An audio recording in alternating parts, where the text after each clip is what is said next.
जब व्यक्ति को परम ब्रह्म परमात्मा का दर्शन होता है तब वह सब कुछ भूल जाता है। इसी तरह कुछ अयोध्या में हुआ। जब दशरथ जी जातिकरण संस्कार के लिए मधु का कटोरा लिए महल में प्रवेश कर रहे थे तब उनके छड़ीधारियों ने लोगों को कहा, हटो हटो, महाराज आ रहे। महाराज ने कहा, नहीं, आज किसी को मत हटाओ, किसी को बुरा लग जाएगा। समूचे अयोध्या वासियों के आशीर्वाद से ही मेरे इधर पुत्र हुआ है। जब बहुत खड़े खड़े देर हो गई तब वशिष्ठ जी ने आगे होकर राजा से कहा, तुम पीछे हो जाओ, मैं आगे चलता हूँ।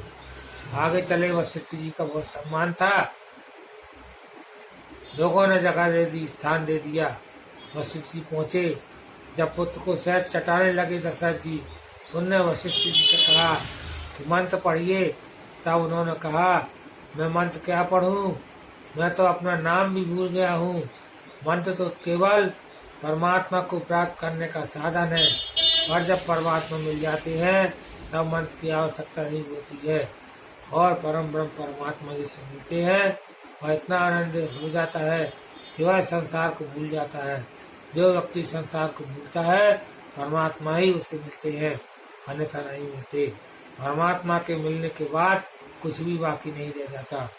फिर दशरथ जी ने जाति संस्कार किया, मधु चटाई, पुत्र को अन्य ब्राह्मणों ने मंत्र पढ़े।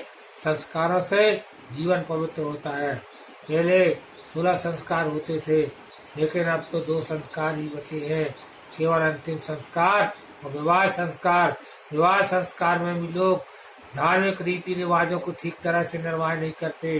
बोलते, पंडित जी जरा जल्दी करा देना, बारात निकालना है, लोगों को नाचना है। इस प्रकार से धर्म तो केवल औपचारिकता ही रह गया है। यदि धर्म के रीति रिवाजों को ठीक तरह से माना जाए तो कलयुगी संतान न पैदा हो, न वह अपने मन की करे। परंतु लोग रीति रिवाजों को, धार्मिक परंपराओं को, शास्त्रों को केवल महज औपचारिक मान रहे हैं, जिसके कारण से उनका जीवन दुखी होता जा रहा है। यदि जीवन सुखी करना है तो धार्मिक शास्त्रों को, मान्यताओं को पूरी तरह मान्यता दें, तभी तुम्हारा जीवन सार्थक होगा और उज्जवल होगा।